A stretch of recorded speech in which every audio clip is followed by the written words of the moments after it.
Alors notre métier, c'est un métier paramédical. On est au contact du patient tous les jours et on fait les examens à visée diagnostique ou thérapeutique suivant la branche dans laquelle on se dirige. Il est en quelque sorte le bras droit du médecin, en tout cas il agit à ses côtés à des fins thérapeutiques. Le manipulateur radio réalise des examens pour repérer par exemple une tumeur dans un cerveau ou encore une fracture sur un bras cassé. Après avoir préparé son matériel, il accueille et rassure ses patients. Une fois l'examen terminé, c'est lui qui transmet les résultats à leur médecin. Pour devenir manipulateur radio, 2 possibilités s'offrent à toi, 2 diplômes qui mènent tous deux au même métier. 2 diplômes différents qui aboutissent au même métier. Un diplôme d'État, un diplôme de technicien supérieur. Un qui est donné par l'Éducation nationale, l'autre par le ministère de la Santé.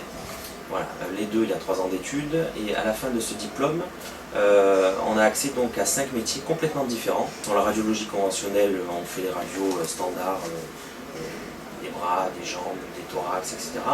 Il peut y avoir le scanner, l'IRM, la radiothérapie, la scintigraphie.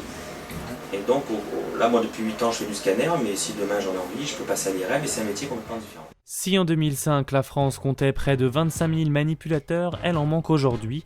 En effet, depuis quelques années, elle essaye de combler son retard en matière d'équipements lourds comme l'IRM ou autres scanners. Elle a donc besoin de toujours plus de main-d'œuvre pour les utiliser, car avant tout, ce métier demande un bon savoir-faire technique. Quand on arrive, celui qui arrive, il allume l'appareil, donc c'est un côté technique. Donc il y a le scanner à allumer. Il y a à veiller que la salle soit propre, rangée, chauffée pour accueillir son patient. Et puis on démarre la vacation une fois que le radiologue est arrivé. Dans le métier manipulateur, on a donc un gros contact avec le patient parce que c'est nous qui faisons l'examen, nous sommes la main du radiologue qui lui interprète ce qu'on fait comme examen. Donc il y a ces 2 aspects-là, il y a un aspect proche du patient, un aspect technique. Avec de l'expérience, un manipulateur radio peut évoluer vers d'autres secteurs liés à la radiographie tels que l'industrie.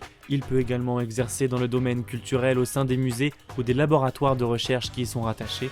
Mais pour mener à bien les missions liées à cette profession, il y a tout de même des qualités indispensables qu'il te faut connaître. Beaucoup d'écoute parce que les patients sont dans un endroit qu'ils ne connaissent pas, donc ils ont peur, ils parlent beaucoup. Il faut savoir écouter. Il faut aimer l'informatique parce qu'on est devant des consoles plus ou moins toute la journée. Et puis s'intéresser aux gestes médicaux, ne pas avoir peur du sang parce qu'on fait des injections. Rigoureux et précis, doux et rassurant, disponible et à l'écoute, le manipulateur radio nous est aujourd'hui indispensable. Et si tu as encore des doutes, Thierry, lui, a de quoi te faire changer d'avis. On a vraiment en main un diplôme qui nous offre 5 métiers différents, donc on ne s'ennuie jamais.